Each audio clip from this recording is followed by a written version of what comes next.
"Don't forget to lock the doors," yelled my mom as she dashed to her car. She was late for her night shift, as usual. She was a single mom who cared for 13-year-old me and my younger brother who had recently turned 5. I closed the door behind me and headed to the living room where my brother was in his own world, immersed in his toys and imagination, like any kid his age. I gave him a peck on the cheek, reminded him to stay put, and went to continue the dishes. Although it was only 6 p.m., the skies had already turned completely dark. The wind from the window above the sink brushed my cheek, sending a small shiver down my spine.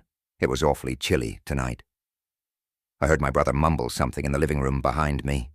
A few minutes went by, and I heard him say, "Mama," in a soft yell. I ignored it, as it may have just been his reaction of realizing Mom had left. As I finished the dishes, I could hear my brother repeatedly calling my mom. "Mama's at work, Ben. I'm almost done," I said. I could hear his tiny footsteps walking towards me until he eventually reached me.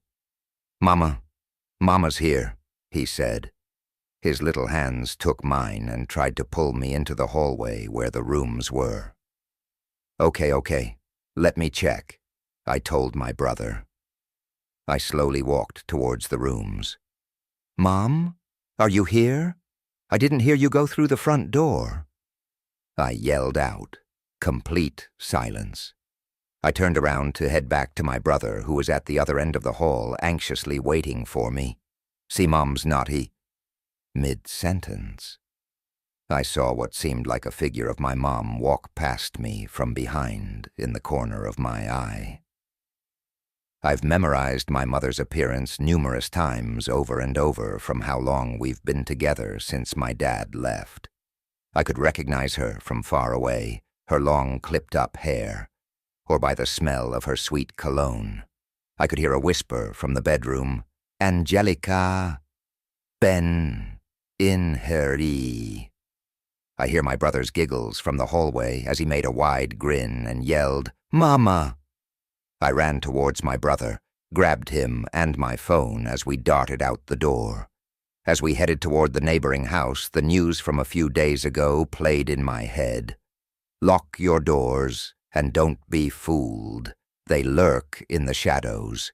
If they come, they've taken someone you know." And my mom's insistent reminder since then, "I love you, Jellybean and Benny Baby. Remember that. Remember me. Remember my scent. You'll know." It echoed in my head.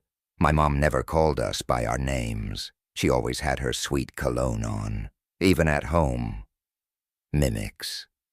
That's what they are.